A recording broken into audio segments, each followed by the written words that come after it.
Bonsoir, chers amis téléspectateurs. Nous vous retrouvons pour l'émission du mois d'août. Nous sommes heureux nous serons 5 aujourd'hui à discuter avec vous. En tout cas, à vous proposer une réflexion assez générale sur l'état de notre société. Et nous avons en petit fil rouge l'ouvrage de Monsieur Olivier Jean-Marie qui s'appelle Grand Thiers, Grand l'Esprit. Et il n'est pas encore arrivé, mais c'est lui qui viendra vous présenter son travail. Et autour de cela, de cet ouvrage, nous avons donc 3 invités qui vont discuter, critiquer et proposer leur vision de la société, leur vision de l'évolution de notre société. Voilà, ce sera donc une analyse ethno, socio, anthropo, tout ce que vous voulez, qui vous permettra peut-être de voir un peu clair dans la somme d'événements, de choses, de désordre aussi qu'on éprouve lorsqu'on essaye d'appréhender la réalité de notre société. Voilà, alors j'ai le plaisir de donc les saluer. Je vous les représente parce que vous les connaissez déjà en partie. Bonsoir Madame Valentin. Bonsoir aux auditeurs de Zouk TV. Bonsoir à l'émission Raison Pratique qui est toujours prête à nous amener à la réflexion, à l'analyse. Merci. Ensuite, vous avez eu l'occasion de voir Monsieur le Maître Dominique Monotuka à plusieurs occasions. Donc, il est là avec nous cet après-midi. Absolument. C'est un plaisir d'être à nouveau ici. Bonsoir. Bonsoir, Juliette. Bonsoir, en fait, bien entendu, mes autres comparses. Et puis, bonsoir aux téléspectateurs. Alors, nous avons eu une fois l'occasion de discuter avec Monsieur Jérémy Zéphir autour de religion, de la vision, ou en tout cas la représentation du Christ. Et aujourd'hui, il va nous en dire un petit peu plus. Donc voilà, monsieur, donc c'est bien Jérémy Zéphir, mais vous avez... Ouais, c'est Jean-Michel. C'est Jean-Michel. Voilà, et mon nom d'auteur, c'est Jérémy. C'est Jérémy, voilà, c'est ça. Donc aujourd'hui, il vous parlera en tant que Jérémy, parce qu'il est auteur et qui nous présentera ses ouvrages. Oui, bonsoir. Bonsoir, donc Juliette, et bonsoir aux auditeurs de Zouk TV. Alors, on va faire un petit tour pour que vous disiez aux téléspectateurs sur quoi vous travaillez, parce que vous êtes tous occupés à chercher, à produire, etc. Sur quoi est-ce que vous travaillez, par exemple, vous, Jérémy? Donc, quel est votre nom d'auteur? Dites le nom de vos ouvrages et puis leur thématique, si vous voulez. Voilà, donc, disons que je travaille déjà sur... à donner une autre vision du christianisme, en tout cas de la Bible, à tous les frères noirs, à toute la population noire, parce que durant des siècles, effectivement, il y a eu une vision donc qui était complètement erronée, je dirais, du noir à travers la religion, et pas seulement, les scientifiques de la colonisation également, mais disons que je m'attache à montrer que le noir n'est pas ce qu'on a prétendu qu'il était pendant l'esclavage. C'est resté effectivement dans l'inconscient collectif, je veux dire, dans la mesure où, même s'il y a eu abolition de l'esclavage, on a gardé dans cette société, je dirais, une image du noir qui est dégradante.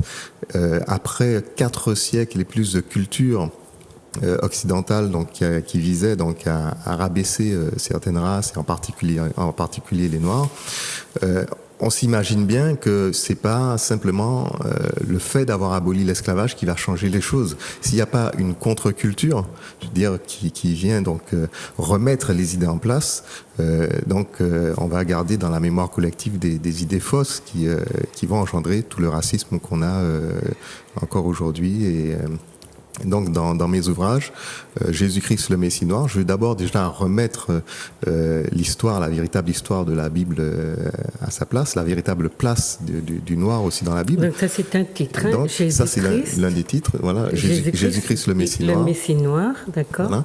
Et j'ai eu l'occasion d'écrire un autre ouvrage qui s'appelle donc Les Réchappés de la Grande Tribulation, et qui est une comparaison entre la foi des esclaves noirs américains et celle des colons pendant la période de l'esclavage, puisque à travers les chants gospel, les Negro Spirituals, on voit qu'ils avaient une conception, je dirais, de la Bible qui était complètement différente de celle que les colons leur enseignaient. Donc, à travers ces deux ouvrages, déjà, je cherche à remettre en place. Donc la Bible est votre terrain de recherche. Voilà, tout à fait. D'accord. Et ces ouvrages, on les trouve en librairie? Alors, on les trouve à la librairie antillaise, et puis en général, c'est vrai que le plus souvent, c'est. Il faut passer par vous. Voilà, quand je fais mes conférences des fois, que je les vends sur place. Oui, si vous voulez, s'ils veulent vous toucher, vous avez un téléphone peut-être. Oui, le 92 64 36, enfin 06 96 92 64 36. Donc deux ouvrages, Jésus-Christ, le Messie noir, et les réchappés de la Grande Tribulation.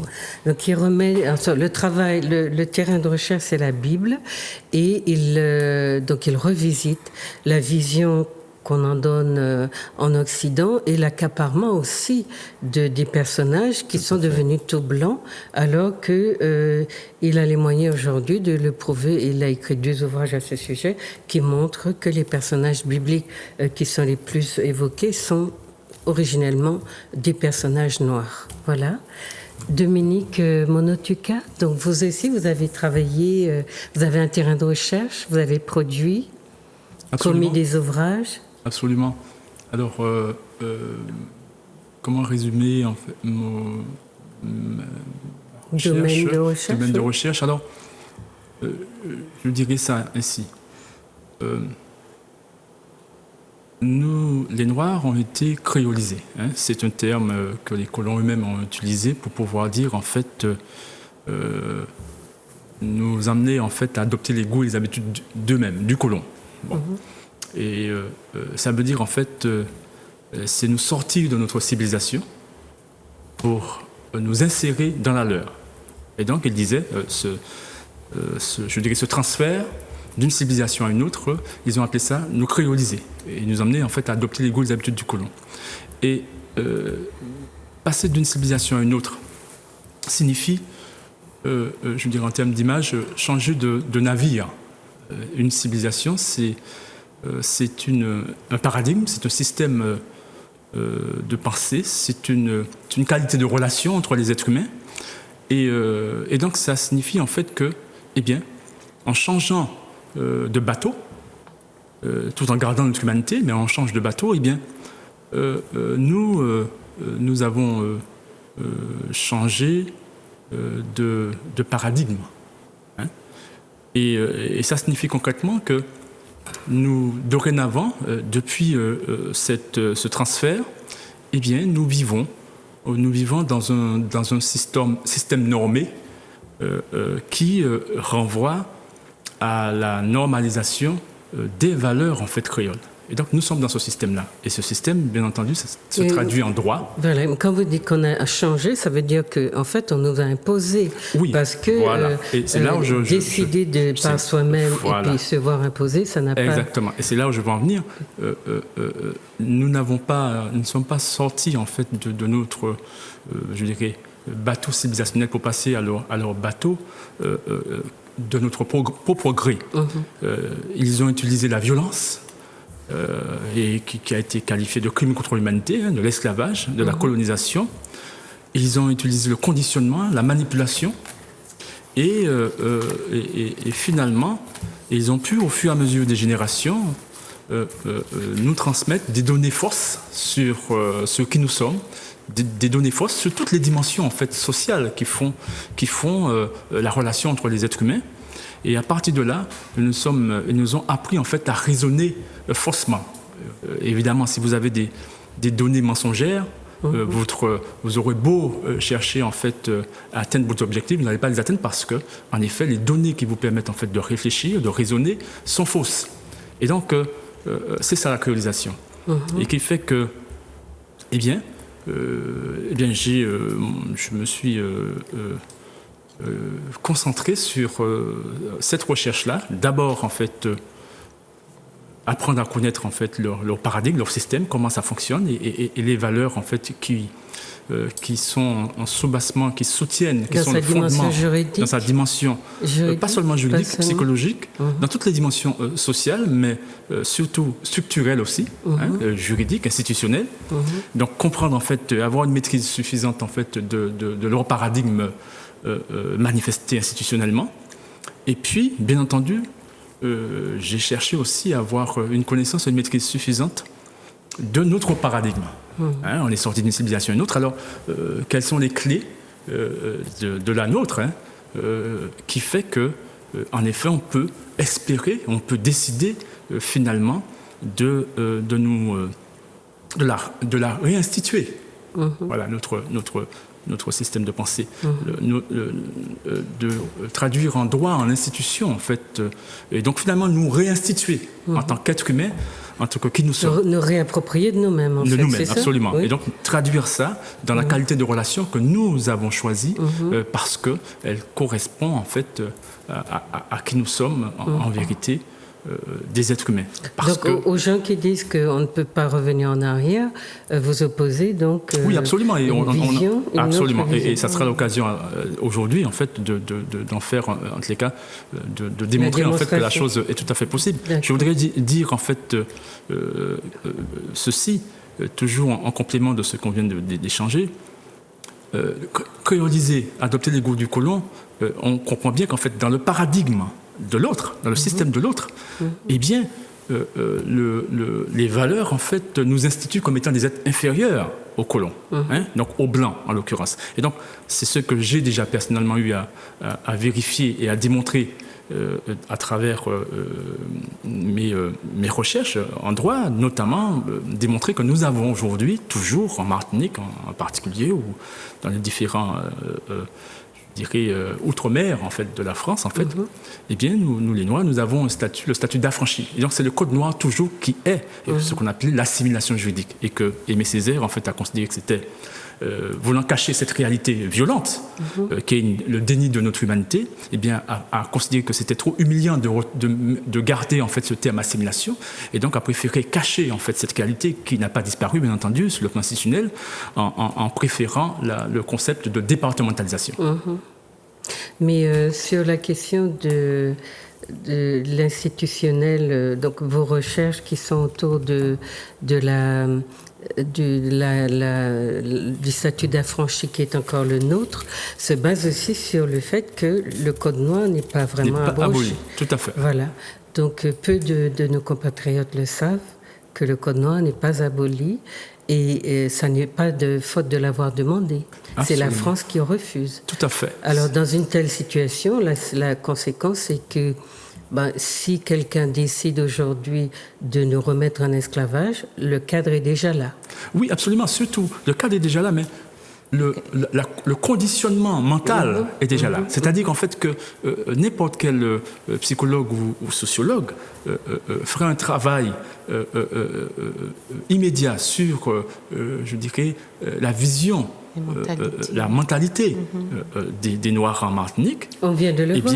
Oui, tout à fait. Avec le football. Absolument. Eh bien, qu'est-ce qu'on va constater? On constatera qu'en effet, eh bien, c'est une mentalité, c'est un conditionnement qui est structuré sur la reconnaissance en fait de son inhumanité, à savoir de son infériorité par rapport aux Blancs. Et donc c'est une situation, même s'ils disent le contraire, mais ils se socialisent dans ça. Les comportements mais pas seulement les comportements, lorsque en fait ils ne sont pas, je dirais, ils sont dans une certaine spontanéité, dans une socialité spontanée, etc. On le voit. C'est seulement lorsqu'ils essayent de cacher la réalité, qu'ils disent non, nous sommes français, nous sommes dans le gars, qu'est-ce que tu racontes là, etc. Mais en réalité, tout démontre ça. C'est ce que j'appelle les comportements. Voilà. Ils sont tout naturellement, ils se conçoivent comme des inférieurs, et dès que les gens font quelque chose, ils disent moins anti-matinitier qu'on moins, ou moins anti-nègre qu'on moins. Absolument. Et on est toujours dans les petits, dans les tout petits, dans les dimensions réduites. Et ce travail sur le discours qui mériterait d'être entrepris ne l'a pas encore été. Mais voilà, par exemple, dans toutes les recherches qu'on a à faire, au lieu de batifoler dans je ne sais quelle sphère qui ne nous apporte rien dans la connaissance de nous-mêmes, voilà des choses que nos chercheurs pourraient faire. Voilà. Alors, monsieur, donc, il y a plusieurs ouvrages à votre actif. Oui. Oui. Alors, il y a Ne m'appelez pas créole, que j'ai publié finalement en 2006. Ne m'appelez pas créole. Et où, en effet, j'ai eu l'opportunité de démontrer que nous ne sommes pas créoles. Et nous le savons, nous ne le sommes pas. Créole est une identité esclavagiste. C'est une des identités en fait le noir devenait créole en fait et reconnu comme créole lorsque en fait il était considéré comme suffisamment domestiqué, c'est-à-dire qu'en fait être un être en fait qui se conforme suffisamment aux valeurs et au goût du colon. Et donc voilà, accepter sa place là, le nègre domestiqué. Mais il y avait aussi cette vision, mais il y avait le fait que les Blancs avaient compris que quand les Noirs sortaient d'Afrique, ils avaient une culture, qu'ils étaient résistants, et ils ont décidé de produire des esclavagés sur place. Absolument. Donc l'intention, c'était bien de faire naître une catégorie d'hommes qui n'aurait pas de racines et d'enracinement dans l'ailleurs. Voilà, qui se conforme, comme je disais tout à l'heure, au paradigme créole, c'est-à-dire au système, qui serait totalement leur sujet, puisqu'ils n'auraient pas d'autres références. Exactement. Alors je précise là-dessus que à ce sujet, vous savez, c'est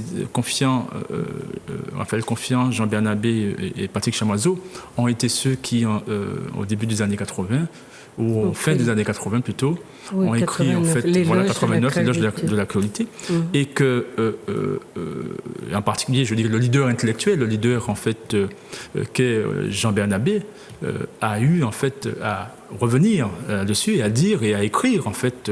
Il a commis un ouvrage, le Dérive identitariste, notamment avant son décès. Où il dit clairement en fait que nous ne sommes pas créoles et qu'ils avaient à l'époque, lorsqu'ils avaient écrit ceci, eh bien il explique en fait qu'ils n'avaient pas les connaissances nécessaires sur quelle identité, la question qui je suis.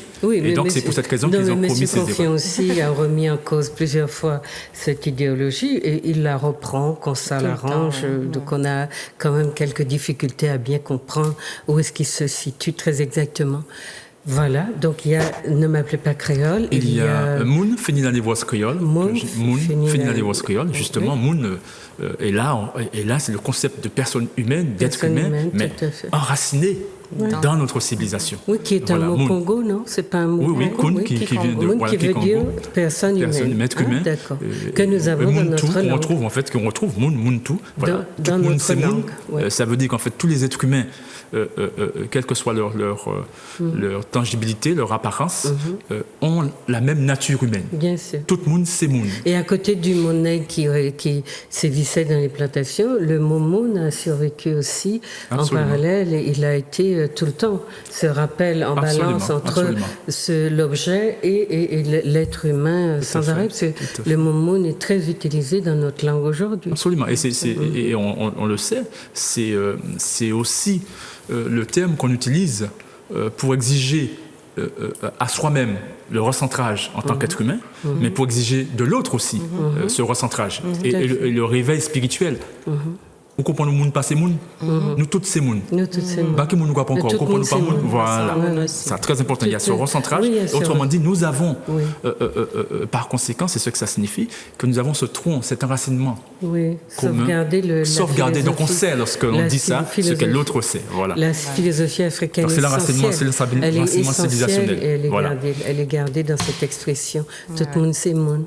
Et puis, Madame Valentin. Alors, moi de mon côté, j'ai surtout travaillé au départ sur les contes de tradition orale martiniquais qu'on appelle à juste titre conte créole, puisqu'effectivement, la philosophie que véhiculent ces contes était justement une philosophie créole.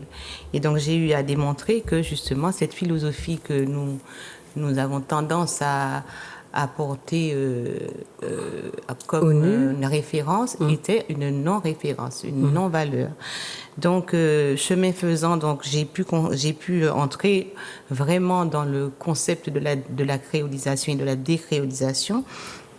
Et j'ai dû travailler aussi sur ce conflit civilisationnel que nous vivons, que justement Dominique vient d'exprimer quand il dit qu'en nous-mêmes, nous avons cette volonté d'être des mounes et que de notre côté, nous voulons aussi être des créoles. C'est-à-dire que nous vivons en permanence un conflit civilisationnel qui fait que nous avons tout le temps des questions à nous poser sur nous-mêmes et nous avons une perte d'estime de nous-mêmes qui est permanente, même si nous cachons effectivement cette situation dans laquelle nous vivons et qui fait que nous sommes tout le temps dans l'irresponsabilité ou encore dans le manque de...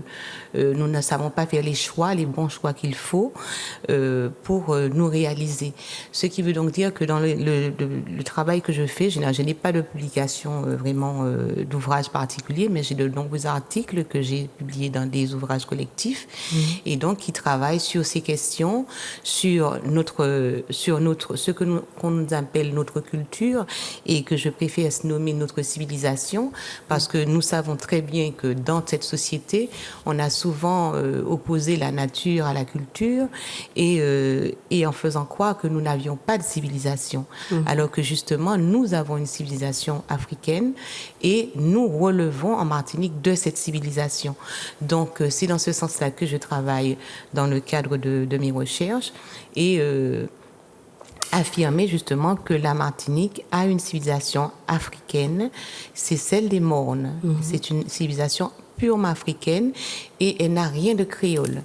Ce qui veut donc dire que nous avons à revenir en arrière pour reprendre la main sur nous-mêmes et reprendre la main sur notre civilisation. Ce qui veut donc dire que ceux qui disent que le passé est le passé et qu'il faut faire table rase et pour aller de l'avant, je crois qu'ils se trompent et qu'il faut à tout prix que l'on soit persuadé, l'on convaincu même que sans racines, on ne peut pas avancer.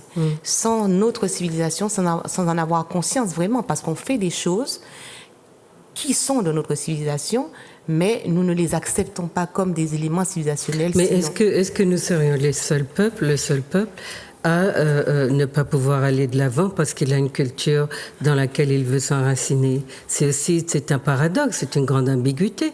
Le fait d'habiter une civilisation, une vision du monde, n'empêche pas d'avancer.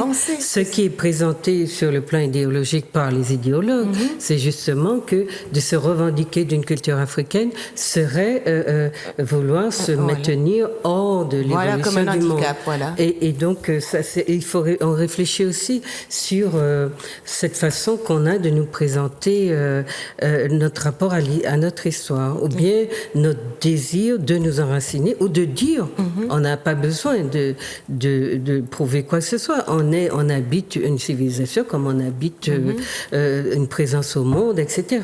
Absolument. Qui a par rapport à ce que vous disiez, je suis, moi, dans beaucoup de réflexions sur la façon qu'on a d'essentialiser nos problématiques et de faire croire que c'est nous, nos corps, nos personnes, notre biologie qui est à l'œuvre lorsque nous sommes en difficulté.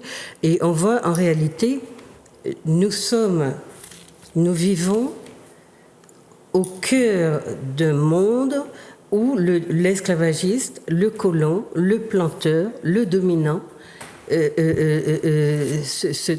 trouvent dans notre proximité. Donc, on n'a pas de rupture à ce niveau-là. On vit aussi dans un monde où, institutionnellement, c'est le dominant, la civilisation française, celle qui veut nous assimiler, etc., qui nous aliène au quotidien, et celle qui fixe les lois, qui détermine aussi nos destinées. Donc, quand nous disons que nous avons des comportements ambigus, paradoxaux, que nous sommes parfois dans des comportements un peu ridicules aussi, de vouloir cacher tout en... Eh bien, en réalité... ce que moi je conçois, et il faut le formaliser conceptuellement, c'est que nous ne sommes pas, les conditions ne sont pas réunies pour que nous ne soyons pas comme ça. Exactement. Donc c'est parce que le dominant est là, l'ancien, le planteur, le colon, tout ça, et que nous sommes obligés de composer avec cette présence qui est absolument dominante et qui impose sa vision du monde, comme pendant le temps de l'esclavage pour la créolisation, la créolité. Donc nos comportements sont, j'allais presque dire, normaux, compte tenu des contraintes sociales que nous avons, qui s'imposent à nous sans que nous ayons du choix. Absolument. Pour le moment. C'est-à-dire qu'il n'est pas question de culpabiliser le Martiniquais, mais surtout de l'amener à prendre conscience de cette réalité et de cette ambiguïté, de cette ambivalence dans laquelle il fonctionne, et pour lui montrer effectivement qu'il y a des choses, il y a des solutions, et les solutions sont justement institutionnelles. Elles ne sont pas seulement sociétales, elles sont institutionnelles. Les deux voilà, elles vont ensemble, c'est clair. Mais tant que nous n'avons pas des institutions qui sont le reflet de nous-mêmes, de notre pensée, tout à fait, de notre civilisation, nous serons toujours dans cet entre-deux qui fait qui instaure le malaise et qui instaure la schizophrénie aussi. Donc, le problème est fondamentalement institutionnel et paradigmatique. Donc, on a tout intérêt à réfléchir à comment produire une nouvelle race de chercheurs qui va balayer cette vision trop essentialiste du nègre qui a tous les défauts, etc., et qui se trouve dans une situation de dominer parce que finalement il est incapable, et qui conforte donc le dominant dans dans ses délires. Il faut bien le concevoir sous cet angle-là. Donc, chers téléspectateurs, aujourd'hui, ce qu'on veut vous proposer, c'est faire un petit arrêt par rapport à toutes les problématiques qui nous préoccupent aujourd'hui dans notre société, que nous comprenons de moins en moins, et proposer une petite réflexion. Notre émission sera un peu plus courte aujourd'hui, malheureusement, mais s'il le faut, nous reviendrons dans la prochaine émission, nous reviendrons peut-être avec nos collègues ici sur certaines des problématiques que nous allons peut-être effleurer seulement aujourd'hui. Donc, les raisons pour lesquelles vous étiez là, donc je vous ai dit qu'il manque Olivier Jean-Marie qui a écrit Grand Tiers, Grand Esprit. Il arrive, voilà, donc il va pouvoir vous en parler. Mais ce que j'aimerais d'abord, c'est qu'on vous donniez un peu votre lecture de la société telle que vous la voyez, alors dans ses dérives, pas forcément dans ses dérives, dans comment vous l'appréhendez. Justement, on va installer M. Jean-Marie, on va continuer avec... il fait une pause. Ça a coupé. Non, j'avais pensé qu'il fallait absolument un truc, mais en fait, il a fait une pause. Il a coupé et puis donc ça va continuer. Quand vous avez lancé la question de vous pensez sur la société, donc en fait, juste après votre question, on va tout de suite enchaîner avec la réponse de vos invités. D'accord. D'accord. Bonsoir. Okay. Désolé pour le malentendu. Non, c'est moi. C'est...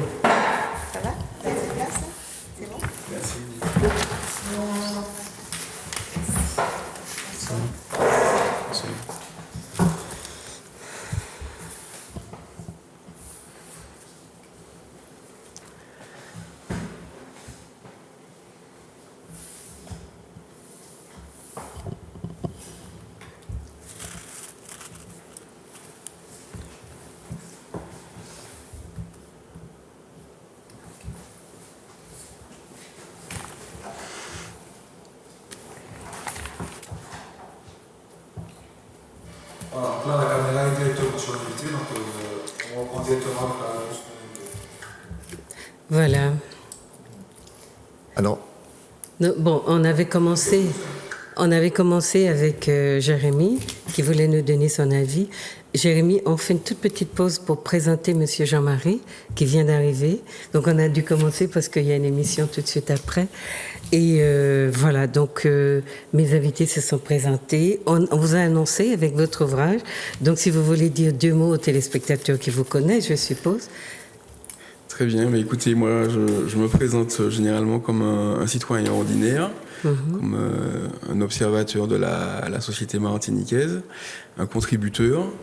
Et quand je dis citoyen ordinaire, ça veut dire que je ne suis ni universitaire, ni élu, et c'est une parole citoyenne, et donc avec sa spontanéité, avec son caractère inachevé, et surtout sa volonté de contribuer à une société martiniquaise plus épanouie.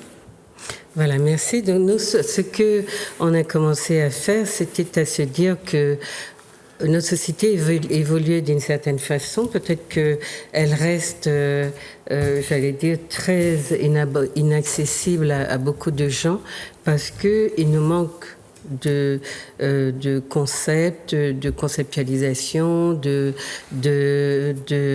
d'approche sociologique, anthropologique pour l'appréhender au-delà du vocabulaire politique et des stigmatisations traditionnelles qui nous suivent depuis plusieurs siècles maintenant. Donc on est beaucoup dans le substantialisme, dans le bio ceci, bio cela, et on est très peu dans la science lorsqu'on parle de nous-mêmes. Donc dans la science, sciences humaines, entendu que même la science aujourd'hui est interrogée en tant que elle aussi produite à travers ou par des idéologues, parfois, souvent. On l'a vu aussi à l'époque du nazisme. Hein. C'est des scientifiques aussi qui ont produit l'idéologie de race supérieure, etc. Donc, on revient à vous tout à l'heure et on va écouter Jérémy, qui voulait nous donner sa vision de l'évolution de notre société. Non, moi ce que je voulais dire, donc pour rebondir un peu sur ce que disait Milka tout à l'heure, nous avons des chercheurs. Les chercheurs ne cherchent pas à faire culpabiliser les gens. Ils soulèvent un certain nombre de problèmes qui effectivement sont parfois récurrents. Et le comble, c'est que le plus souvent, ce sont les chercheurs qu'on cherche à faire culpabiliser, justement, en leur disant que oui, mais pourquoi il faut revenir sur ça? Vous êtes en train de... Par exemple, moi, par rapport à mon ouvrage Jésus-Christ, le Messie noir, les gens, ils lisent le titre et puis... après, ils disent, voilà, oui, mais vous allez encore mettre une question de racisme, vous voulez tirer la couverture à vous parce que, les Occidentaux l'ont tiré à eux. Alors, moi, je dis, l'histoire, ce sont des faits, l'histoire n'est pas raciste, elle raconte ce qu'elle raconte, avec ses violences et avec ses beaux jours également. Et le fait de remettre l'histoire à sa place, ce n'est pas du racisme. Le fait de vouloir ouvrir les yeux de nos concitoyens sur une certaine image qu'on avait donnée du noir à travers la religion, à travers la Bible, etc., à travers une certaine idéologie qui était celle des colons, et qui n'a pas été remise en question à l'abolition de l'esclavage. C'est au fur et à mesure qu'on commence à voir clair, qu'on essaye de remettre en question certains clichés, certaines théories. Et donc, le simple fait de vouloir remettre ces théories en question et de vouloir les porter à la vue du public, eh bien, des fois, on est taxé de fauteur de troubles, etc. On est violenté, mais ça n'est pas propre qu'à l'interrogation sur Jésus-Christ, sur la couleur de Jésus. Oui, tout à fait, c'est vrai sur la texture du cheveu, c'est vrai sur les rapports ratio, entre guillemets. C'est une société, effectivement, mais ce ne sont pas nécessairement ceux qui refusent, qui ont décidé qu'il ne fallait pas interroger. C'est justement ceux qui sont sous la contrainte idéologique des personnes qui n'ont pas intérêt à ce que tous ces phénomènes soient interrogés, puisque la société coloniale est ce qu'elle est, elle repose sur un certain nombre d'arbitraires et sur des vérités qui ont été véritablement, comment on va dire ça, des vérités qui ont été cachées aux premiers intéressés et qui ont dû se construire, se construire sur la base d'un certain nombre de mensonges qu'ils ont fini par essentialiser. Voilà. Le mensonge est devenu la vérité. Voilà. Et je crois que c'est essentiel aussi de pouvoir se dire, voilà, il y a un obstacle, il y a un problème, on n'arrive pas à certaines choses, à franchir certains obstacles. Qu'est-ce qu'on fait quand il y a un obstacle? On va reculer pour essayer de mieux sauter, comme on dit. Donc, il faut reculer pour mieux sauter. Et donc, je crois que revenir un peu dans le passé pour essayer de comprendre comment les choses se sont construites et pourquoi on en est là, je crois que c'est essentiel également au fait de pouvoir dépasser certains obstacles. Et ça voudrait presque dire qu'on est un petit peu avec nous-mêmes, on est dans des comportements schizophrènes parce que vouloir comprendre le passé et faire souvent des recherches qui ne sont pas aidées, qui ne sont pas financées, pour mettre à disposition des gens des connaissances qui les aideraient à comprendre, c'est se faire effectivement taper dessus. Et c'est très paradoxal dans la mesure où la connaissance nous permettrait de défaire beaucoup de nœuds qui nous empêchent d'avancer. Or, dans ce désir qu'on a de vouloir avancer en laissant l'histoire derrière, et c'est bien cela qui se passe, on se rend compte que chaque fois qu'on fait un pas, on trébuche parce que justement, cette histoire qu'on lâche, qu'on veut laisser derrière nous parce qu'elle est un boulet, eh bien justement, c'est elle qui nous la méconnaissance qu'on en a, c'est elle qui nous empêche d'avancer. Donc moi, je voudrais, on reviendra tout à l'heure sur l'évolution de la société. J'ai vu un certain nombre de reculs ces dernières années, notamment celui de la laïcité, de ce qu'on a appelé la laïcité. Et j'ai vu aujourd'hui que l'Église est omniprésente dans la vie sociale. Et or, c'était une conquête des années depuis que l'avènement de la République, de la démocratie, entre guillemets, parce qu'on va l'interroger aussi, ce fameux concept de démocratie. Mais on a l'impression, donc chez nous, nous disons assimilés, ou nous disons que nous sommes assimilés, mais nous avons des pratiques qui ne ressemblent en rien à celles de la métropole, puisqu'il faut garder le terme pour signifier la réalité qu'on veut évoquer. Et tous les matins, sur la radio d'État, soit tous les week-ends, vous avez donc votre part de prêche de certaines obédiences religieuses sur la radio d'État. Depuis quelque temps, on observe que, voilà, les prêtres sont dans toute la société et invités à des débats où leur présence surprend, parce que on se dit, voilà, ce sont des mondes qui n'étaient pas forcément, qu'on n'avait pas envisagé, ou des débats qu'on n'avait pas envisagés sous cet angle-là, avec l'apport du religieux, étant entendu que la démocratie, la République avait pris soin de ces pas. Donc la question c'est, quelle forme d'aliénés sommes-nous, ou quelle forme d'assimilation vivons-nous vraiment, si effectivement nous vivons dans des sociétés où ce qui se fait dans la République, qui nous sert de référence, n'est pas tout à fait cela que nous pratiquons. Et pour vous qui avez travaillé beaucoup sur la religion, en tout cas, voilà, comment voyez-vous cette évolution-là? Alors, la question de la laïcité, je pense que c'est une question où on doit se dire que chacun est libre d'avoir la parole, et à part égale, je veux dire que tout le monde devrait pouvoir donc s'exprimer de manière, je dirais, aussi égale qu'un autre. Le problème qui se passe effectivement, c'est qu'il y en a qui dominent le paysage. Pour moi, je dis bon voilà, on est dans la laïcité, ok.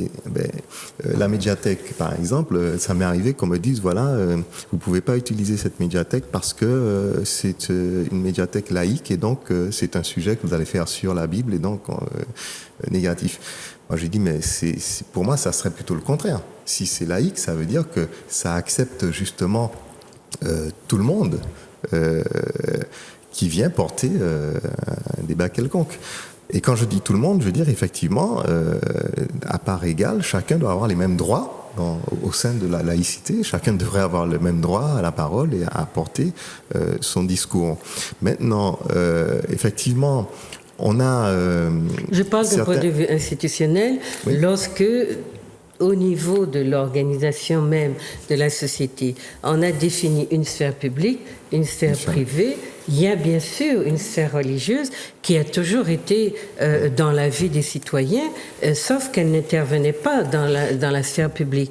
Maintenant, parce que on se baptise, on a les communions, elle est omniprésente. Quand on dit ça, je veux dire qu'il y a longtemps, en tout cas, bon, moi je ne suis pas attaché au concept, je dirais, de religion tel que voilà, il est conçu dans l'Occident chrétien. Mais en tout cas, depuis il y a très longtemps que les religions interviennent dans l'État, au niveau de l'État. Quand on regarde historiquement, à l'époque où Pépin le Bref, par exemple, va venir défendre la papauté contre les Lombards, le pape va le couronner roi, et c'est à partir de ce moment-là que la papauté va couronner donc tous les potentats d'Europe, etc. C'est après qu'on décide de la séparation. Voilà. Ensuite, on va remonter un peu plus loin. Donc, on avance dans le temps. Et effectivement, on arrive donc à la séparation des pouvoirs. Bon, mais il n'empêche que pendant la colonisation, vous aviez, au moment de la colonisation de l'Afrique, quand il y a eu la conférence de Berlin, il y avait quand même un évêque qui était présent là et qui a donné aussi ses directives. Oui, donc, je veux dire que pourquoi ? Parce qu'il y a des questions d'intérêt commun entre certains grands pouvoirs religieux et mais moi, politique. Je posais la question de la laïcité à partir du moment de l'avènement de la République, où on dit qu'on sépare les pouvoirs pour un certain nombre de raisons. Voilà, mais ce concept, par exemple, il ne va pas être respecté au moment de la conférence de Berlin, parce qu'on est dans un dépeçage, je dirais, d'un gibier qu'on a décidé. Et en fait, ce concept, il va pas jouer à ce moment-là. Donc, on aura effectivement. Mais est-ce que au niveau donc, on voit que l'intérêt, je dirais, peut changer la donne. Non, mais là, on sait que de manière, au niveau de l'organisation et des interventions et des interférences, l'Église a toujours été présente. Moi, ce que je questionne, c'est l'omniprésence de l'Église dans les vies et des obédiences religieuses, dans la vie publique. Est-ce qu'en France, vous avez ce phénomène ? Est-ce qu'en Italie ou en Espagne, je ne sais pas, au quotidien, dans les médias, dans les débats publics, dans la vie de tous les jours, est-ce que vous avez ce phénomène ? C'est ce que j'interroge. Sinon, il y a quelque chose qui m'a échappé. Donc la question de l'influence de l'Église depuis la colonisation, depuis l'esclavage, on la connaît. Maintenant, c'est... Voilà. Alors, pour moi, ça marque une évolution dans notre société. Et comme nous voulons aujourd'hui interroger cette évolution de notre société avec d'autres paramètres aussi, je posais la question à quelqu'un qui travaille sur le religieux. Justement, la question... Quand on prend l'Africain dans son essence, il est très croyant. Il n'est pas, justement, en Europe, on va avoir effectivement ce phénomène de laïcité qui va prendre une ampleur facilement et puis ils vont régler les choses. Ici, en Martinique, on a une société qui est faite de gens qui sont très croyants à la base.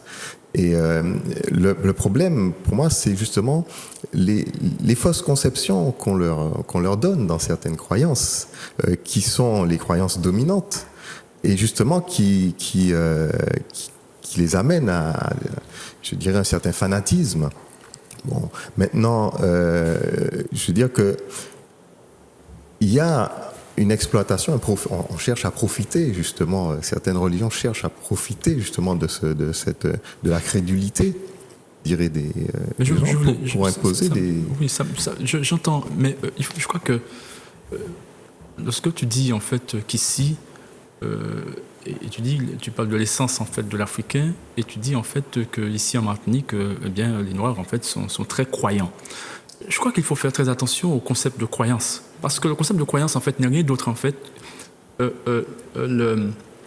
l'identité que l'Occident a donnée à une sphère, en fait, de réflexion sur le plan spirituel, au sujet de la spiritualité. Et donc, il lui a donné l'étiquette de croyance. Or, nous ne sommes pas dans la croyance. Lorsqu'on est dans la civilisation noire, on ne parle pas de croyance s'agissant en fait de la réalité spirituelle. Donc là, nous sommes dans le domaine de la science, de la connaissance. Donc c'est pas du tout ça.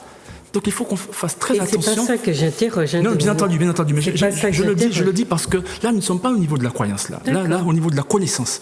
Par contre, dans l'espace paradigmatique occidental, eh bien, ils lui ont donné le statut de croyance. Et ce statut de croyance, c'est la manière, en fait, d'évacuer quoi ? La spiritualité. D'évacuer la spiritualité. Autrement dit, d'évacuer quoi ? D'évacuer, en fait, l'humanité même, la réalité spirituelle de l'être humain même. Et par conséquent, c'est l'autorisation donnée, en fait, à le traiter comme un objet. Et là, on est dans un paradigme. D'accord. Alors, dans ce paradigme, moi, ce que j'interroge, c'est la présence ou l'omniprésence de l'Église dans l'espace paradigmatique défini par l'Occident comme étant un espace laïque. Et ça, c'est une dimension sociologique. C'est ça que j'interroge. Maintenant, si vous n'avez pas de réponse, c'est pas grave. Mais je pose... Non, moi, j'ai pas cherché à donner de réponse là-dessus, mais moi, j'ai réagi par rapport à cette idée de croyance. Sur la croyance. Donc, on distingue, donc, chers téléspectateurs, croyance et spiritualité. Vous le savez, l'Africain ne parle pas de croyance quand il parle de son rapport à l'univers, etc., au cosmos, etc. Oui. Alors, justement, par rapport à ce que tu dis... cette pénétration récente disons, des 10 dernières années de tout ce qui est religieux, de toutes les obédiences religieuses dans la sphère publique. Et on le voit comme il y a une euphorie. Toutes les radios, toutes les télévisions, qu'elles soient privées ou publiques, accordent une large place médiatique au domaine religieux. Et on a l'impression, effectivement, invite le religieux. Oui. Et on a l'impression, effectivement, qu'il y a une volonté. Absolument. Une volonté. Alors, quelle est-elle ? C'est à nous de chercher. Une volonté de lobotomiser la population par le religieux. C'est-à-dire à faire les gens entrer justement dans ce domaine de la croyance qui fait que cette croyance calme, apaise et conduit vers une espèce de sérénité et une espèce d'abnégation et de perte totalement de moyens et de résistance. C'est-à-dire obtenir la paix sociale, en pacifiant aussi psychologiquement des gens qui par ailleurs n'ont pas à réfléchir sur leur réalité, sur les inégalités, sur les injustices. Et qui attendent un sauveur, qui attendent que quelque chose se passe, l'Apocalypse. Dieu viendra résoudre les problèmes. Pour répondre, et là je réponds, je formulerai une réponse en fait à ta question. Pourquoi ? Je pense que pour une raison assez simple. La réalité, c'est que nous avons, de génération en génération, forgé la connaissance de nous-mêmes, sortir de l'oubli pour savoir qui nous sommes, et par conséquent, nous avons su, à l'heure où je parle, permis de distinguer une autre voie que celle que l'Occident nous a imposée. Et vous savez, vous vous rappelez en fait la ferveur assimilationniste.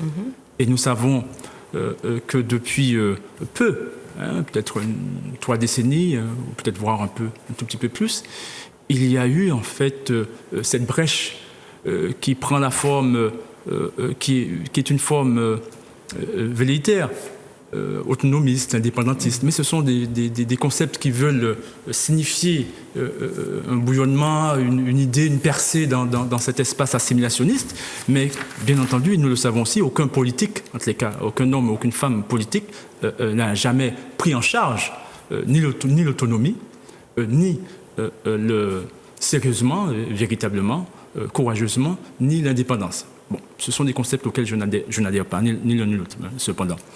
Et là, aujourd'hui, il s'avère que, je disais, que finalement, au fur et à mesure de la conscience collective, ont émergé une autre lecture de la réalité, une autre lecture de notre réalité, tant historique que sociologique. Et cette lecture-là, elle est dangereuse pour l'État, Et elle est dangereuse aussi pour l'Église catholique et en tous les cas toutes les églises. Et ce que j'y vois à travers en fait cette recrudescence, je vois cette volonté de venir secourir l'État, secourir en fait le pouvoir, le conditionnement assimilationniste, en vue de maintenir une certaine interprétation de la réalité, de la transcendance comme de la matérialité. Et nous savons en fait que l'Église propose une vision totale de soi et de ce qui nous transcende. Et par conséquent, c'est une orientation qui ne laisse de place à aucune initiative en dehors en fait de la volonté divine. Il y a une volonté de pacifier la population de manière totalement artificielle, c'est-à-dire sans qu'elle ait accès à des explications qui feraient d'elle une population adulte qui réfléchit et qui va vers la discussion, la négociation, etc. Là, on a des gens effectivement à qui on sert des concepts ou des préceptes tout emballés et qui sont, d'ailleurs, on voit la recrudescence du religieux dans notre société est un indicateur du développement, d'abord, qui accompagne la précarité énorme, voilà. Mais aussi l'anxiété, le sentiment d'anxiété très, très fort qui se développe, qui accompagne la forte précarité, la peur du déclassement des classes moyennes, qui sont elles aussi touchées par cette précarité, et donc le refuge que peut constituer l'Église qui est là, tout prêt à dire, et qui dit venez, je suis là. Moi, voilà, je vais vous aider à régler vos problèmes. Enfin, ça, on va revenir éventuellement là-dessus. Est-ce que vous avez envie de dire un mot? Oui, allez-y. Oui. Donc sur la question de l'Église, de la recrudescence, donc de l'influence de l'Église dans l'espace public. Alors, je ne sais pas s'il y a une coïncidence ou il y a un accord entre le politique et le religieux. Moi, j'aurais tendance à dire de ce que moi je perçois de la réalité, c'est que si les églises se remplissent, c'est aussi parce que les taux d'abstention aussi augmentent. C'est-à-dire que j'ai l'impression que l'Église, ou les églises, parce qu'il y a plusieurs églises, représentent en fait compte une réponse à une quête de sens, à un besoin de spiritualité qui est un besoin donc, de tout être humain, et qui a des organisations qui sont plus ou moins bien structurées pour accueillir ça, pour peut-être aussi l'utiliser, l'instrumentaliser. Et pour moi, en fait, il y a quand même des vases communicants entre le politique. Quand le politique n'offre plus de sens, n'incarne plus d'espoir ni de crédibilité, la quête de sens, la quête d'espoir se reporte dans d'autres espaces, dont dans l'espace religieux. Donc j'ai l'impression, et ce que moi aussi je constate, c'est qu'il y a une concurrence très très vive entre les églises. Oui. Et y compris dans la sphère, simplement la sphère chrétienne, c'est une lutte sans merci, c'est une lutte pour des parts de marché, très clairement. Donc voilà ce que moi je perçois de Mais cette la religion catholique reste la religion dominante, et on voit avec son évêque qui est invité maintenant sur les plateaux de télé, dans les cénacles, dans toutes les soirées imaginables. Ça, c'est vrai que c'est une église aussi qui est plus offensive. Elle est là pour dire la société, il ne faut pas que la société nous échappe, puisque jusqu'à maintenant, c'est vrai qu'elle a été maîtresse dans le jeu des rapports entre les institutions et ceux qui ont le pouvoir d'organiser la société, de définir son orientation et surtout de prétendre la pacifier. Eh bien, l'Église a joué un rôle très important, mais on avait des prêtres ou des religieux beaucoup plus, on va dire, plus retirés, qui manifestaient avec moins d'ampleur leur présence dans l'espace public. Voilà. Et pour compléter aussi, donc, sur ce dynamisme ou cette offensive de l'Église catholique, qui aussi s'est rapprochée donc, des jeunes, donc en offrant aux jeunes aussi des figures qui leur ressemblent, qui Bien parlent sûr. le même langage, qui utilisent Qui chantent comme eux. voilà, les mêmes outils de communication, les réseaux sociaux. Et il y a clairement une volonté donc de maintenir ou peut-être aussi de rattraper le temps perdu, parce que on a connu, j'ai l'impression que la Martinique a connu donc après 46 une période marquée par quand même une course à l'avoir, à la consommation, au matérialisme, et qui a fait beaucoup de familles délaisser les églises. Oui. Attends, Jérémy voulait avant, vas-y. Alors, Est-ce qu'on pourrait, pour gagner du temps, parce qu'on a beaucoup d'autres choses à se dire, et on a un quart d'heure d'émission de moins, hein? voilà, je voulais juste dire que effectivement, il a parlé d'une espèce de concurrence entre les églises, mais c'est pas seulement entre les églises, c'est entre les églises et les différentes conceptions. Alors, moi, je n'ai pas peur du mot croyant, parce que pour moi, la croyance est liée à une conception. Et cette conception, elle peut venir effectivement de la philosophie, de la spiritualité, comme certains disent. Moi, je crois qu'il y a un très grand lien entre spiritualité et puis la croyance, et même la religion, pour ceux qui sont dans la religion, là, pour eux, c'est une forme de spiritualité. Voilà. Donc cette concurrence, effectivement, qui est là, je pense qu'elle nous parle. Ça veut dire, comme il a dit tout à l'heure, qu'effectivement, les gens sont en quête de quelque chose. Et la question, justement, c'est ce qu'on leur sert. Alors, moi, j'ai beaucoup observé, effectivement, l'omniprésence, surtout pendant la période du mois de mai, où il y avait le 22 mai qui approchait, donc de l'évêque de la Martinique, et puis de plusieurs réunions qui ont été tenues pour, justement, justifier le fait que l'Église n'aurait eu aucun lien avec l'esclavage, etc. J'ai même été présent dans ces réunions pour entendre de mes oreilles ce qui se disait, pour débattre aussi avec les gens qui étaient présents. Et je me suis fait fort, moi, dans les conférences que j'ai récemment faites, de rectifier certaines choses et de dire comment se fait-il qu'une Église, peut prétendre n'avoir eu aucun lien avec l'esclavage et se retrouver dans les 8 premiers articles du Code noir comme ayant la prééminence. C'est complètement incompatible. Donc, pour moi, ce qui fait défaut, ce qui n'est pas bon, en fait, c'est pas que le fait que chacun s'exprime, mais s'exprime pour dire quoi? Quand on a effectivement je dirais, une espèce d'apologie de crime contre l'humanité qui est faite pour dire que l'Église n'a jamais trempé, je dirais, dans l'esclavage. Pour moi, c'est un mensonge. Et donc, je crois qu'il faut que ceux qui sont dans ce débat, je crois que les gens ne sont pas dupes, même s'ils remplissent les églises, il y en a qui les remplissent pour des raisons X et Y, mais je vois beaucoup de gens qui viennent à mes conférences et qui viennent parce que ils cherchent la vérité sur les sujets sur lesquels on débat dans notre société. Mais à mon avis, il y a un phénomène qu'il nous faut vraiment prendre en compte, c'est le fait que quand on dit ça n'est pas parole d'évangile, la parole qui émane de ce lieu-là, qui est un lieu sacré, qui est le lieu de l'Église, la vérité, la probité, etc. C'est une parole sacrée qu'on ne remet pas en question. Et vous faites bien de souligner le fait que, bien, de ce lieu-là émanent aussi des contre-vérités. Mais les gens qui sont subjugués ou sous l'influence de cette parole-là ne pensent même pas qu'elle puisse être interrogé. Donc ça, pas tous. Je crois qu'il faut bien distinguer, et c'est valable autant dans la politique. Regardez, on a eu des élections.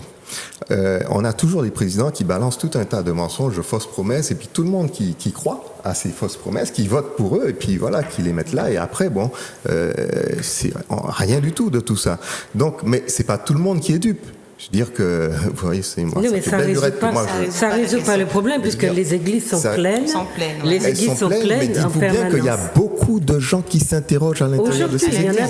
Parce qu'il y a des gens comme Jérémy qui portent une parce que le débat est ouvert, et même si nous, on nous ferme un peu les portes, on nous ferme un peu la parole, mais on commence à devenir audible. Voilà. Et je pense que moi, Ça par marche. exemple, en tant que chercheur, enfin, dans la Bible et que croyant aussi, parce que je crois en un certain nombre de concepts, ça ne m'empêche pas d'aller dans les réunions des panafricains ou autres aussi, parce que je suis africain, et donc de m'informer de tout ce qui se passe, et même dans celles que l'évêque de la Martinique organise ou autre, pour savoir ce qui se dit. Parce que je pense qu'on ne peut pas penser à un malade sans avoir entendu d'abord d'avoir entendu nous dire où il a mal. Donc, voilà. Oui. Mais et on arrête sur ce thème-là. Oui. Alors, ce que je voulais signaler, c'est que au début des années 80, on a eu l'Église dans la dynamique de la théologie de la libération. C'est ça. Et qui a justement... En Amérique latine. Voilà, en Amérique latine et même aussi dans la Caraïbe, puisqu'on peut dire que le prêtre haïtien aussi a été dans cette dynamique. Ce qui veut donc dire qu'il essayait justement d'apporter une vérité sur justement la réalité de l'Église. Mais aujourd'hui, c'est pas le cas. Absolument. Aujourd'hui, on est revenu au prédicat pratiquement de la colonisation, où l'Église était celle qui disait aux gens calmez-vous, ne vous inquiétez pas, soumettez-vous, et bien sûr le royaume des cieux est proche, et donc c'est vous bienheureux ceux qui sont les pauvres d'esprit. Ce qui veut donc dire que et puis soyez malheureux puisque vous serez heureux au paradis. Voilà, c'est ça. Donc il faut, par rapport justement à l'influence actuelle de l'Église, et c'est sûr que c'est l'état de la société qui fait que justement les gens ont besoin d'une parole une parole qui est pratiquement, on va dire, guérissante et bienfaisante, et qu'ils trouvent dans l'Église, mais justement qui est sur la base, qui est basée sur le mensonge. Donc, et c'est justement la question du mensonge qui est au sein de l'Église. Ce sont les luttes idéologiques qui définissent. Parce que dans une église évangéliste, il y a quelqu'un qui m'a dit, un pasteur qui m'a dit, heureusement qu'il y a eu l'esclavage, parce que c'est grâce à l'esclavage que les Noirs ont connu Dieu. Oui. Donc il faut, et c'est un pasteur qui me l'a dit. Et ils sont nombreux. Ce qui veut donc dire qu'il y en a beaucoup qui le disent, et c'est très récurrent. Donc il faut être très prudent par rapport à cette offensive, cette nouvelle offensive de l'Église. Alors sociologiquement, ça veut dire pour les sociologues qui travaillent sur ces thèmes-là, à mesure que s'accroît la précarité, que nous sommes dans des classements de catégories qui étaient favorisés, que le chômage augmente, que l'anxiété sociale aussi, etc., que les gens ne voient pas de solution. On peut l'expliquer très bien aussi à la lumière de ce qui vient de se passer avec la Coupe du Monde. Même s'il y a des gens qui vont vous dire oui, le football. Non, il y a bien autre chose derrière ce phénomène, cette explosion, ce besoin de communier, de joie, de ci, de ça, et puis d'exorciser les vieux démons, de la peur du lendemain, etc. Donc sociologiquement, c'est clair que ce genre de phénomène, lorsqu'on revient à ce que vous disiez tout à l'heure par rapport à la forme première de l'imposition du religieux dans la sphère, dans la vie sociale. C'est à cette forme-là qu'on revient, effectivement. Et l'Église vient dire ça, on n'a pas arrêté de dire ça boue, ça va péter, il y aura une révolution, il y aura ci, il y aura ça. Hop, on va arriver l'Église pour calmer le jeu et pour dire on va apaiser tout ça, on va proférer des paroles apaisantes, et puis on va dire aux gens de s'aimer les uns les autres, on va chanter comme eux, on va, etc.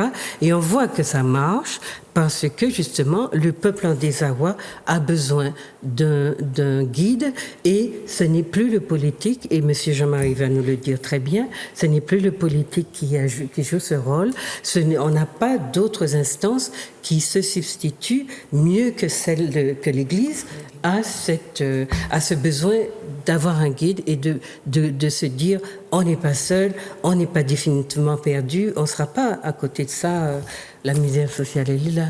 Oui, mais je voudrais dire quand même, le concept de politique, lorsqu'on dit en fait que les politiques n'assurent pas, sont absents, pas du tout, c'est pas mon point de vue.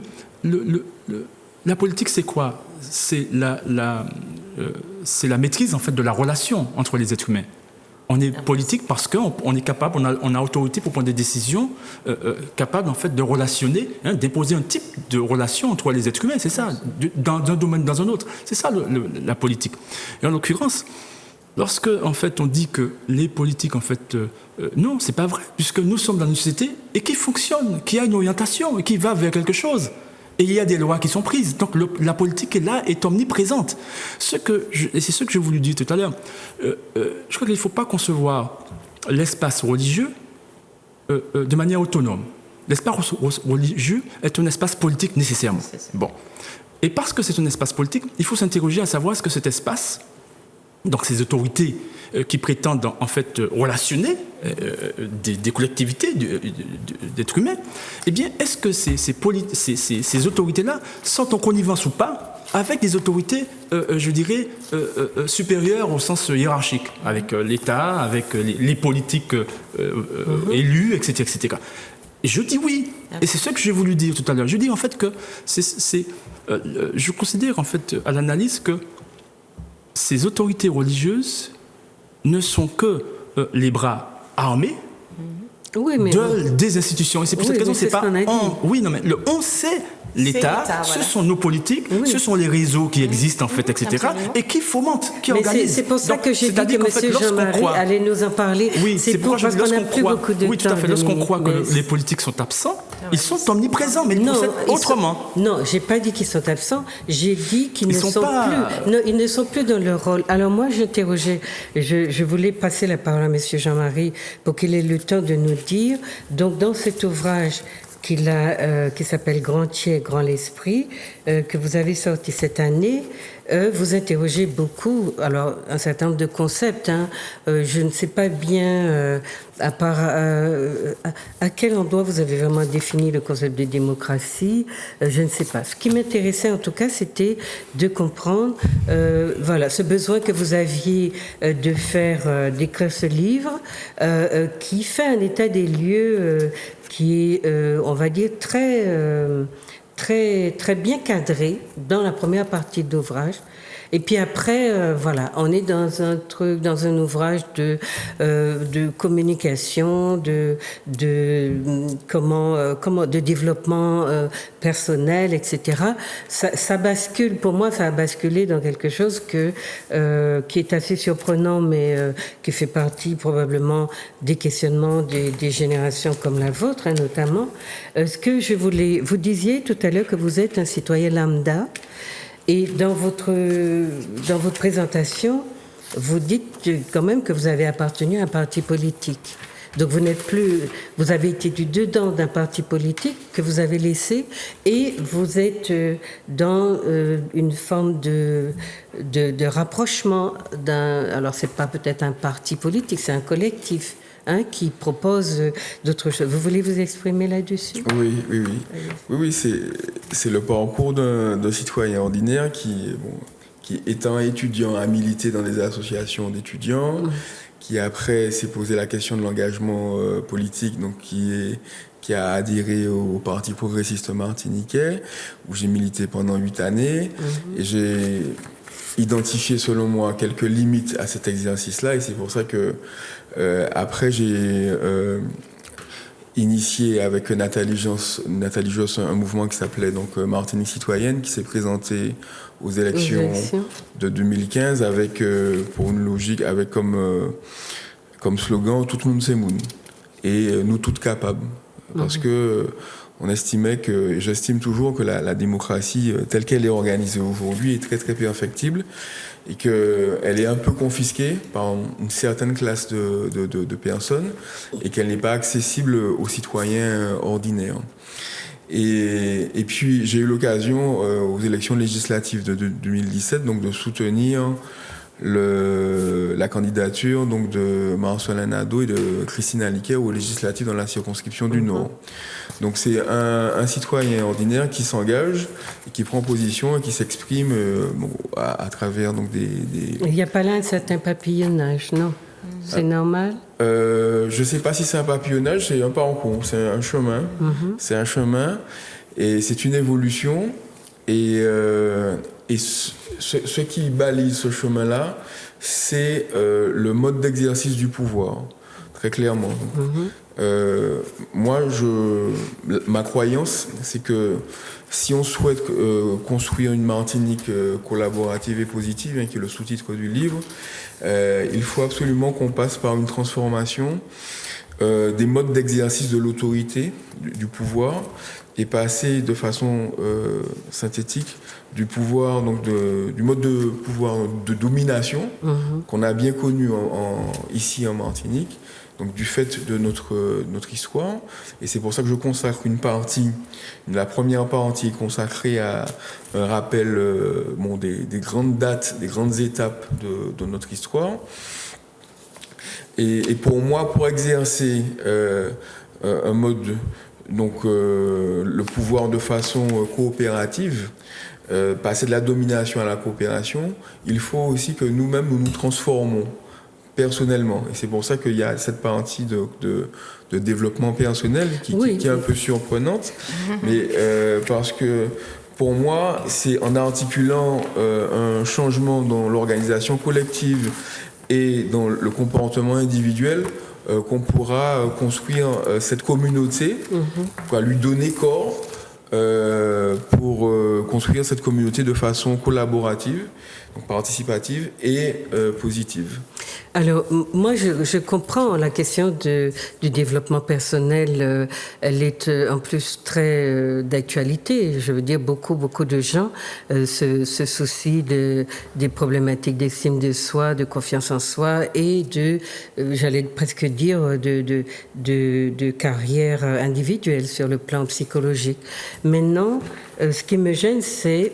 Alors, vous avez brossé un tableau de l'évolution de la société depuis l'esclavage jusqu'à aujourd'hui, en passant en intégrant l'extermination des Caraïbes. Donc vous avez montré, si vous voulez, étape par étape, de manière synthétique et claire, comment cette société-là a évolué, comment elle est inscrite dans l'arbitraire, dans la violence et dans le non-droit très souvent. Et une chose qu'on ne perd pas de vue, et à mon avis c'est central, c'est la place, la volonté plus qu'obstinée de la France, ou de la métropole si vous voulez, de garder la main et d'être celle qui définit le cap.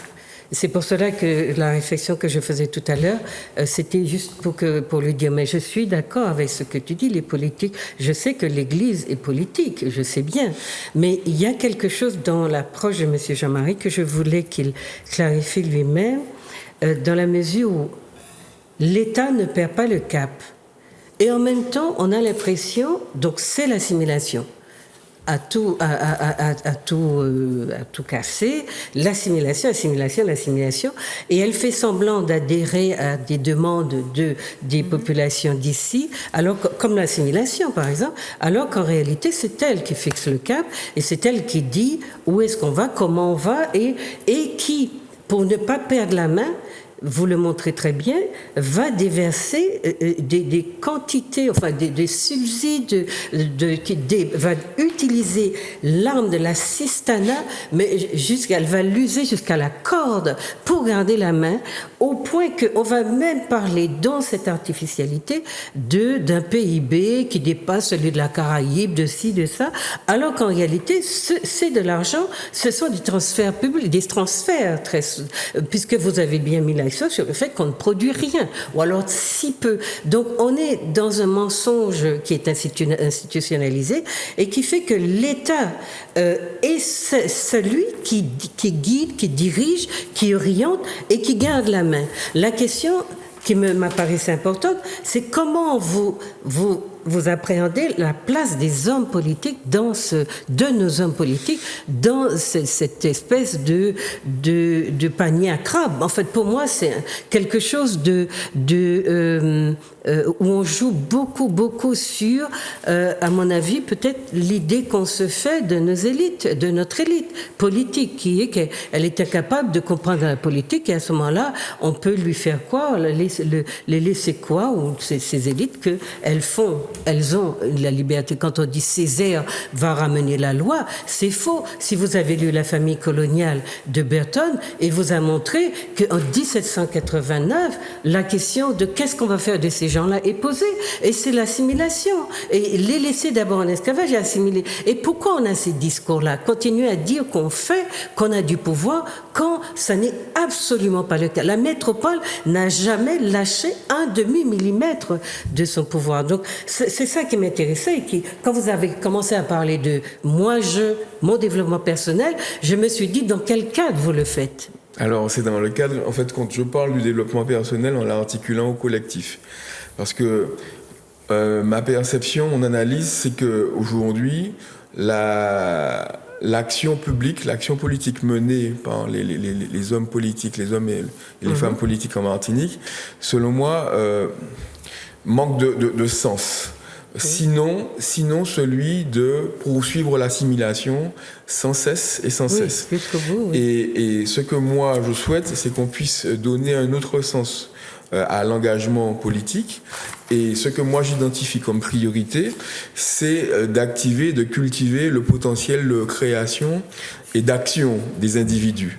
Que pour moi, ça devrait être... Mais dans quel cadre vous le posez? Alors, ça devrait être pour moi la priorité, oui.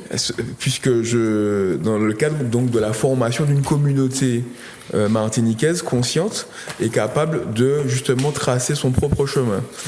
Et selon moi, on ne peut pas constituer une communauté si les individus eux-mêmes ne sont pas aguerris et correctement individués. Donc je parle d'individuation. Donc c'est comment justement un individu arrive à une certaine autonomie de pensée, autonomie d'action, qui lui permet d'avoir conscience à la fois de ses capacités, mais aussi de son interdépendance, avec les personnes qui l'entourent, donc sa communauté, interdépendance avec ce qui s'est passé avant, donc ce que ses ancêtres lui ont laissé, et ce qui va se passer aussi après, et interdépendance aussi avec l'écosystème qui l'accueille. Et pour moi, le fait de faire émerger un individu capable de mobiliser ses capacités de création et d'action, c'est pour moi une des conditions pour la construction d'une communauté consciente qui va choisir sa vocation, ce qu'elle veut apporter à l'humanité, qui va choisir les valeurs qui vont permettre d'apporter cela à l'humanité, une communauté qui va choisir ses priorités d'action.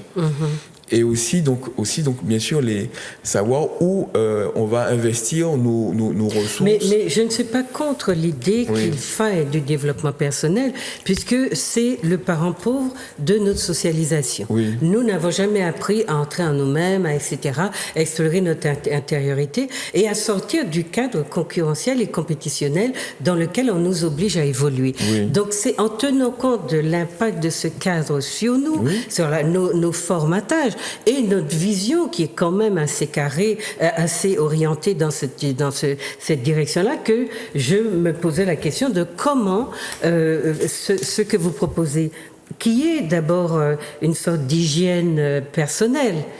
Comment cette hygiène-là peut s'exprimer, peut être avoir, si vous voulez, de l'efficacité dans un cas, dans un contexte où d'abord l'assimilation est poursuivie par un rouleau compresseur qui est que de plus en plus, mine de rien, on évolue, chacun a ses droits, ses devoirs, on est en démocratie et on voit bien, d'ailleurs j'ai un texte ici, la France n'est pas une démocratie, l'assimilation dans une France qui n'est pas une démocratie, votre recherche de la démocratie, votre quête d'un environnement, d'un modèle qui serait démocratique, qu'on est très loin d'avoir atteint, et puis cette manière que vous avez aussi de chercher, moi, comme notre intention c'était d'interroger l'évolution de notre société, je trouvais intéressant d'inviter quelqu'un, parce que très peu des nôtres écrivent sur l'état de notre société, d'inviter quelqu'un qui pense, qui a essayé de penser un cadre pour nous faire sortir du marasme actuel. Donc vous l'avez pensé de manière pour moi tout à fait réformiste.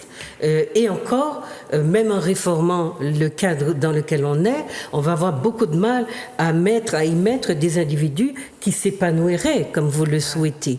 Donc ça, pour moi, c'est un projet ça ne veut pas dire qu'il ne tiendrait pas la route, mais il faut, à mon avis, le faire intégrer toutes les dimensions, les contraintes et surtout la volonté absolue de la France de nous maintenir sous sa coupe.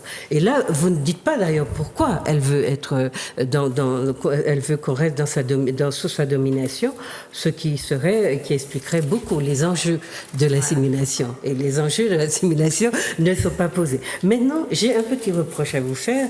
Je suis très étonnée parce que vous avez cité des gens qui vous ont inspiré et vous nous proposez un modèle finalement de société et vous n'avez pas un auteur martiniquais. Il y a des sociologues, je ne dis pas Esmeralda, je n'oblige personne à lire Esmeralda, mais il y en a qui ont écrit sur la situation de la Martinique. Il y a des anthropologues, il y a des juristes, il y a des civilisationnistes, enfin tout ce que vous voulez. Et vous avez... Alors je me suis dit, on est dans l'assimilation réussie. Alors, toutes vos références sont d'ailleurs de France ou d'ailleurs. Non, on peut pas dire ça. Enfin, il y en a une ou deux peut-être d'ici. Il y a quand même des références à François Fanon, à René Ménil, à Aimé Césaire. Des citations, des petites citations. Mais qui sont pas des analyses. Qui ont leur poids, je pense. Et oui, mais je suis ouvert. Moi, je dis toujours aux lecteurs et lors des présentations, moi, je suis ouvert à ce type donc de remarques, de suggestions. Et je dis souvent, là, cette production-là est par essence inachevée. Oui. Et pour moi, c'est un prétexte, très clairement, pour rentrer en relation avec les autres, avec les membres de ma communauté martiniquaise. Et c'est pour ça que je présente ce livre-là aussi, donc à tous les partis politiques, à tous les gens qui structurent je dirais notre société.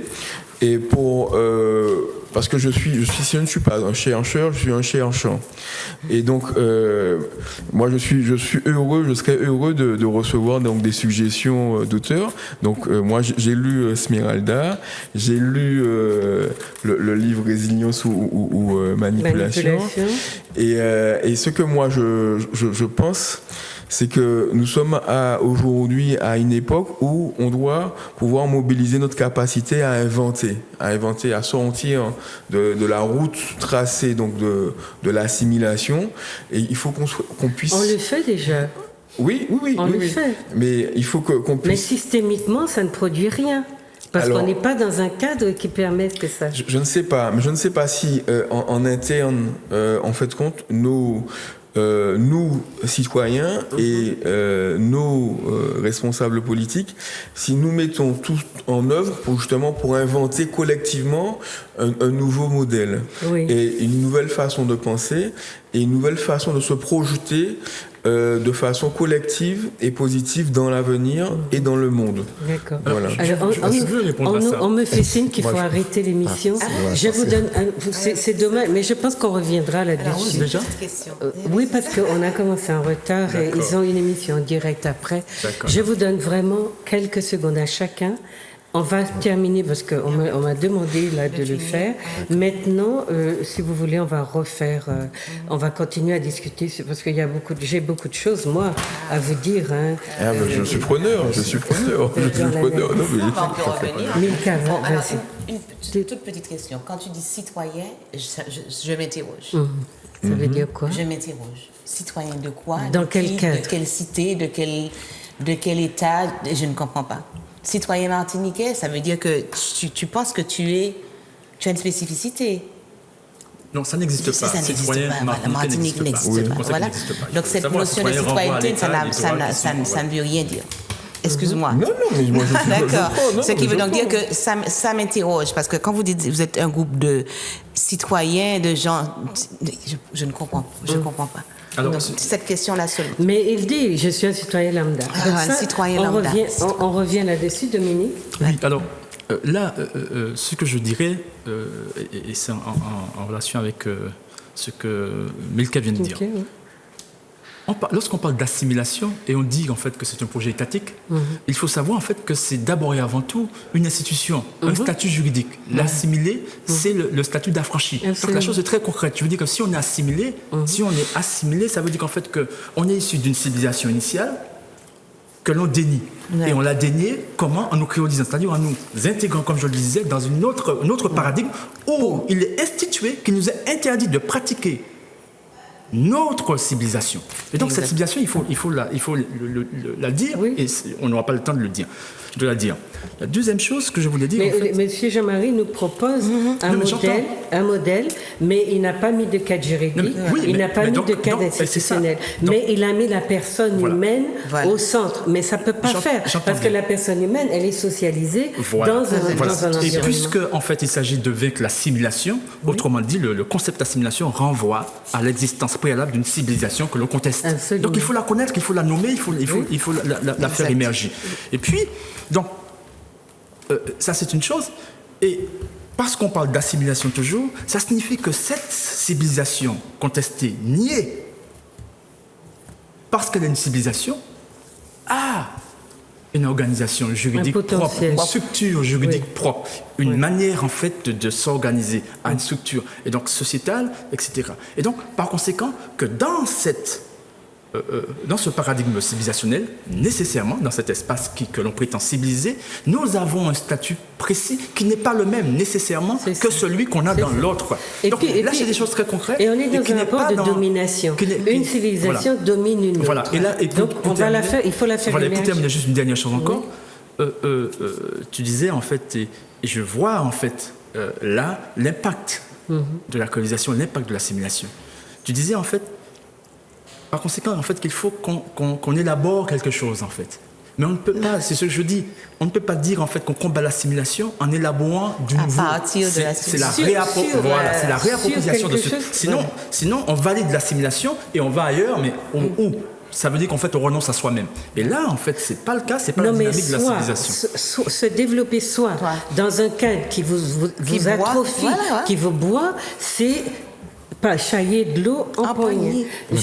Et on termine voilà, parce que c'est un peu ce que disait Juliette tout à l'heure, c'est-à-dire que on produit, on produit beaucoup, mais ça ne mène à rien. Alors pourquoi il y a la question effectivement d'unité. Quand tu parlais de développement personnel, jusqu'où ça va, jusqu'où ça doit aller justement pour être porteur. Et je pense, j'évoquerai deux mots, donc l'amour fraternel, je dirais, et puis la conception que donne Jésus dans la Bible quand il dit « Ne faites pas aux autres ce que vous ne voudriez pas qu'on vous fasse ». Donc je veux dire que pour moi ça c'est la base effectivement qui fait que tant qu'il n'y a pas ça, tout va coincer. C'est-à-dire que à tous les étages, je parlais de l'Occident vis-à-vis de nous. Il n'y a pas d'amour, donc ils vont toujours chercher à nous purger. Je veux parler également entre nous, justement, entre les partisans de ceux qui sont pour l'assimilation et de ceux qui veulent sortir je dirais. Donc, tant qu'il n'y a pas cet amour, on ne peut pas aller plus loin. Et puis, après, il y a aussi la question de justice et puis de compréhension des choses, c'est-à-dire qu'effectivement de poser les choses sur de bons fondements, c'est-à-dire sur des vérités essentielles qui nous concernent, et donc de construire sur ces concepts-là de la connaissance, de la vérité, de la justice et de l'amour. Il nous oblige à terminer. Donc, chers amis téléspectateurs, vous voyez, nous sommes obligés d'interrompre l'émission. On a encore beaucoup de choses à vous dire sur le sujet.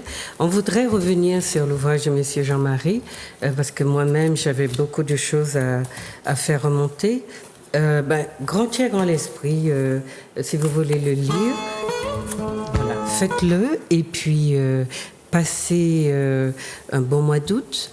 Et puis, nous nous retrouvons à la rentrée pour continuer à discuter, parce que le projet aujourd'hui, c'était de faire un état des lieux de notre société, des idées, des impasses dans lesquelles nous sommes, qui donnent le sentiment que notre société est en crise, et elle est en crise, mais pourquoi peut-être que les arguments, les analyses qui sont faites sur elle n'ont d'autre but que de cacher la vérité aux citoyens, si tant est que nous en sommes, et donc nous allons continuer à réfléchir pour vous aider peut-être aussi à voir un petit peu plus clair dans ce schmilblick. Merci d'avoir été là et puis à bientôt.